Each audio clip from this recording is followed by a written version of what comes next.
that, so back in the day, when you were doing kind of outboundy stuff, if you were a marketer, you're starting something new, you essentially had this budget, whatever it was, and you had this message that you'd kind of craft in the middle of the night that you thought was just brilliant.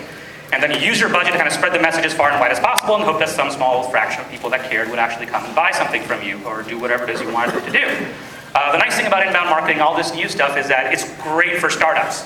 Because your marketing success, your company success is no longer a function of the amount of money you have. It's about your creativity, it's about your brains. You can do smart things on the web and pull hundreds of thousands and millions of people in, as we've seen a lot of. So that's why I'm really excited about it, being a startup guy.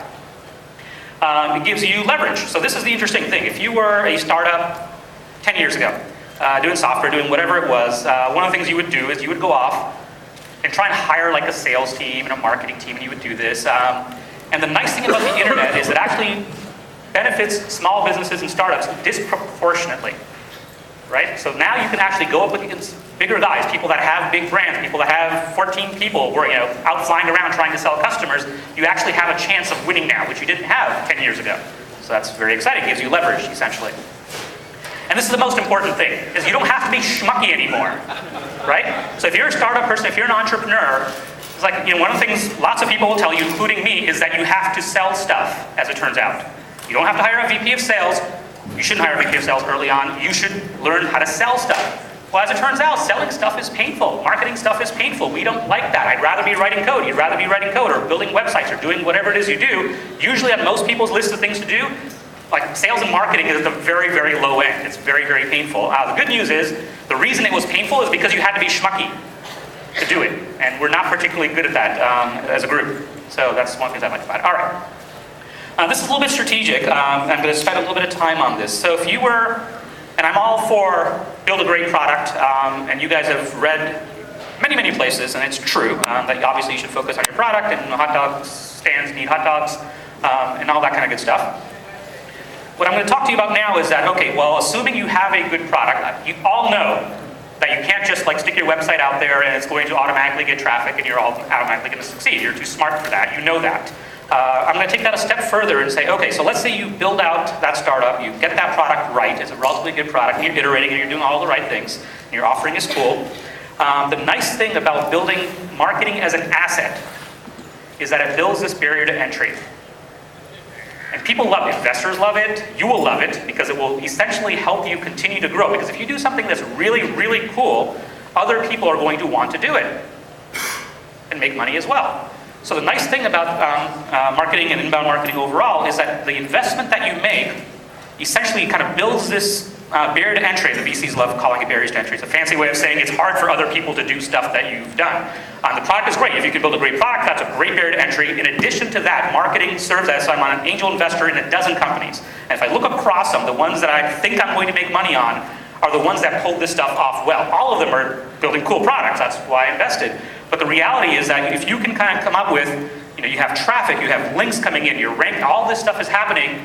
If another startup emerged next year, 2 years from now, and you already have that traction, it is very hard to displace you. They cannot wake up one day, throw a bunch of money at it, and get that kind of positive karmic loop thing going. They can spend money, but they may not be able to get the attention. You have disproportionate advantage there. So my advice to you would be, get good at this stuff. We'll get into some of the tactics, some of the stuff that's in the book, because I'm passionate about it.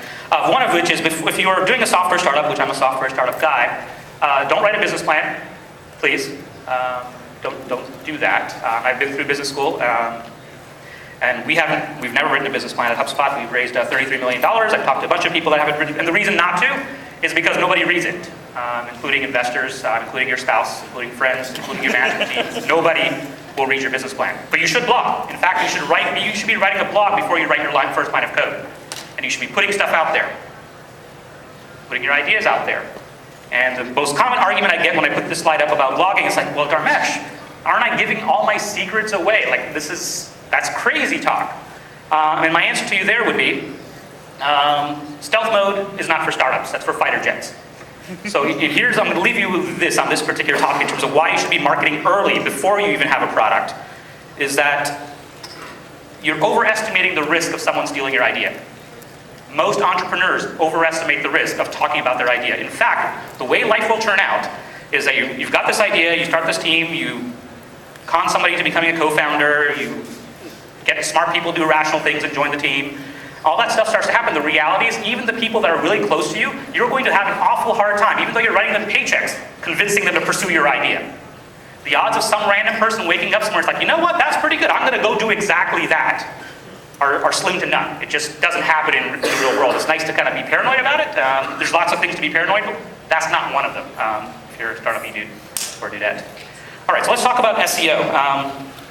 I spend lots of my waking and some of my non-waking hours thinking about SEO, which is search engine optimization for those that are new to it. I'm not going to spend a lot of time because it's a short session. The good news is I talk really, really fast, so we'll get through. I have only one other speed. It's even faster. Involves alcohol. So when I talk about SEO stuff, there's usually always, like, any SEO people in the room that would admit to it, like, confess? Okay. That's great. There's nothing wrong with SEO. I love it. And they often come back and it's like, and they make great arguments like, Dharrmesh, you said this, but this and this, and I love the debate argument. But as it turns out, in this particular case, I happen to be right. And I have the data, so it's, I love arguments, we can talk about this stuff. So, and where the data comes from is we have a free tool called Website Grader, which, like, people put in a URL and does a bunch of analysis stuff and gives you a score. It's been very popular. Millions of people have used it. That's where all the data comes. We are crawling websites all the time, and I'm a big data geek, and this is where some of this stuff comes from. So one is, condensing this down, not that anyone in this room would ever do this, the home page of your main website, please do not give it the page title of home. Please, please, please. And there's a very simple reason for this. So the things that you can control on your website, the strongest single factor from an SEO perspective, by close to an order of magnitude, is the page title of the page. That's the strongest signal you're sending Google. So Google does not need the word home. It doesn't help Google at all. Your job as an SEO person, other than making humans happy, which is the most important thing, but in terms of making things easier for Google, is to send Google signals. So what you should have in your page title, since it is the strongest possible signal you're sending to Google, is you should have the keywords that you're trying to optimize for, right? And the way to think about this is that imagine that you're the customer, you're the user, and you're typing in, you're at google.com or whatever search engine, what kinds of words are those kind of carbon-based life forms likely to use, right? What will they do? How will they find me? How will they search? Those keywords, and you go through this exercise called keyword selection, which is a big fancy SEO exercise that you can spend thousands of dollars based on how big your budget is. It's usually like 72% of whatever your budget is. That's how much that exercise costs. But anyway, so what you do is you pick these keywords, and the mistake people make is twofold. One is just irrelevant keywords, which that's an easy one. Obviously, the keyword should map to whatever your offering is, because even if you get the traffic, nobody's going to buy something from you anyway. It doesn't do anything for you. The second one, this one's a little more subtle, is that you optimize for software for left-handed plumbers in Idaho. And by God, you rank #1, and you're all thrilled, and you tell all your friends and families, I'm ranking #1 for this term. The reality is that, and yes, it's very relevant if that's what you happen to be doing, but as it turns out, only 4 people a year search on that term. And you've got all 4 of them, which is great, but it doesn't really help the business that much, right? So one of the things that you need to think about as you're doing this kind of keyword selection, which is like the most important thing in SEO, is deciding which value you're going to fight, is pick something with decent